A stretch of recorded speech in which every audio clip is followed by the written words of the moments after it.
BSc Food and Nutrition లో university first rank, second rank, third rank. Sun International, Visakhapatnam, Hyderabad. ఈ యొక్క YSRCP party ఎవరైతే ఈ జగన్మోహన్ రెడ్డి వాళ్ళ ఏదైతే మాజీ మంత్రులు ఎవరైతే ఈరోజు బ్లూ మీడియా ముందుకు వచ్చి కానీ లేదంటే వాళ్ళ అవినీతి పత్రిక, వాళ్ళ కరపత్రిక ఏదైతే ఉందో రోజు కూడా ఏదైతే విష ప్రచారం ఏదైతే చేస్తూ ఉన్నారో వాళ్ళని కూడా ఈరోజు సూటిగా నేను అడుగుతూ ఉన్నా. అందులో పర్టికులర్గా అంబటి రాంబాబు గారు కానీ లేదా పేర్ని నాని గారు కానీ వీళ్ళు మాట్లాడుతూ ఉంటారు. ఏదైతే పోలవరం ప్రాజెక్టు గురించి, డయాఫ్రమ్ వాల్ గురించి, అప్పర్ కాపర్ డ్యాముల గురించి వీళ్ళు మాట్లాడుతూ ఉంటారు. నేను ఒకటే సూటిగా అడుగుతూ ఉన్నా, మీరు ఏదైతే నీటిపారుదల శాఖ మంత్రిగా ఉన్నటువంటి నెల్లూరు జిల్లాలోనే మీరు ఇన్ఛార్జ్ మినిస్టర్గా రెండవసారి మంత్రిగా ఉన్నటువంటి నెల్లూరు జిల్లాలోనే కనీసం సోమశిల ప్రాజెక్టుకి సంబంధించి ఏదైతే ఆ రోప్స్ను కూడా మెయింటెనెన్స్ చేయలేనటువంటి వాళ్ళు, లాకులకి కూడా గ్రీజు పెట్టలేనటువంటి మీకు పోలవరం గురించి, డయాఫ్రమ్ వాల్ గురించి మాట్లాడే అర్హత మీకు ఉందా అని చెప్పి ఒక్కసారి మీరు ఆలోచన చేసుకోవాల్సిన అవసరం ఉంది. నిజంగా జగన్మోహన్ రెడ్డి యొక్క విధ్వంసం ఏంటనేది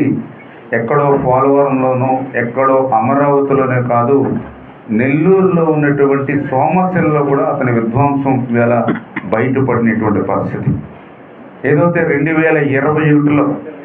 జగన్మోహన్ రెడ్డి చేతకాని తనంతో, జగన్మోహన్ రెడ్డి ఏదైతే ఆయన పాలనలో ఎంత ఇన్ఫ్లో వస్తుంది, ఎంత అవుట్ఫ్లో వదలాలి అని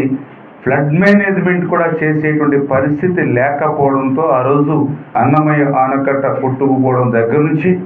దాని ఎఫెక్ట్ 2021లో మరి ఏదైతే సోమశిలకు సంబంధించి కూడా ఫ్లడ్ వాటర్ పెద్ద ఎత్తున వచ్చి మరి దానికి సంబంధించినటువంటి ఎప్రాన్ ఏదైతే ఉందో అది కూడా కొట్టుకుని పోయేటువంటి స్థితిలో. ఎందుకంటే దాన్ని ఇమ్మీడియట్లీ రిపేర్ చేసుకోకపోతే ఎప్రాన్ని అది డ్యామ్కే ప్రమాదం ఏర్పడేటువంటి పరిస్థితి ఉందని ఈవేళ నిపుణులు హెచ్చరించినప్పటికీ కూడా మరి సాక్షాత్తు ఇక్కడ ఆ రోజు నీటిపారుదల శాఖ మంత్రి ఈ జిల్లాకు ప్రాతినిధ్యం వహిస్తూ ఉన్నాడు. ఆయన తర్వాత మరొక రెండవ నీటిపారుదల శాఖ మంత్రి వచ్చాడు, ఆయన కూడా ఇక్కడ ఇన్ఛార్జిగా ఉన్నాడు. అయినప్పటికీ కూడా 2021లో ఎప్రాన్ డ్యామేజ్ అవుతే ఇప్పటి వరకు కూడా దాన్ని పూర్తి చేయకుండా నిర్లక్ష్యం వహించారని అంటే ప్రజల ప్రాణాల పట్ల కూడా, ఎందుకంటే ఆ డ్యామ్కి ప్రమాదం ఏర్పడితే ఆస్తి నష్టమే కాదు ప్రాణ నష్టం కూడా ఏర్పడేటువంటి పరిస్థితి ఉంటుంది. అంటే ఆ రకంగా ప్రజల ప్రాణాలు కూడా మరి విలువ లేకుండా చేసేటువంటి పరిస్థితి, విధ్వంసం ఏంటనేది ఆ సోమశిలలో మేము కళ్ళారా చూడడం జరిగింది. మరి అందుకే వెంటనే ఆ యొక్క అవసరాన్ని గుర్తించి మరి ఏదైతే గౌరవ మంత్రివర్యులు, శాసనసభ్యులు ఏదైతే ఎప్రాన్ డ్యామేజ్ ఏదైతే ఉందో ఆ యొక్క నిర్మాణ పనులు వెంటనే ప్రారంభించడానికి దగ్గర ఒక 79 కోట్ల 80 కోట్ల వరకు అవసరమని ఏదైతే చెప్పడం జరిగిందో, అదేవిధంగా ఏదైతే ఆ రోపు రీప్లేస్మెంట్ కానీ రిపేర్స్ కానీ ఏవైతే ఉన్నాయో దానికి కూడా ఒక 2,50,00,000 వరకు కూడా 2.5 కోర్స్ ఏదైతే అవసరం అని చెప్పారో ఇమ్మీడియట్లీ ఆ యొక్క డ్యామ్ సేఫ్టీ నిమిత్తం అవసరం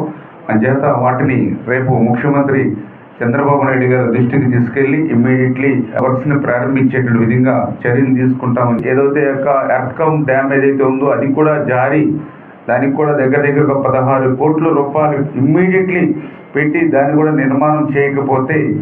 మరి ఏదైతే ఎర్త్కమ్ డ్యామ్ కూడా ప్రమాదం ఏర్పడుతుంది. మొత్తం ఈ కండలేరు కూడా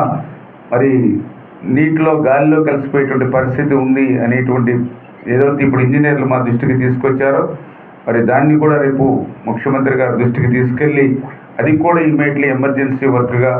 మరి దాన్ని కూడా టేకప్ చేయడానికి మా గౌరవ మంత్రివర్గ సహకారంతో చేస్తాం. అదేవిధంగా ఏదైతే ప్రతి నీటి బొట్టును కూడా ఒడిసిబట్టి మరి అది రైతుల పంట పొలాల్లోకి పంపించాలనే ఆలోచనలో భాగంగా ఏదైతే గత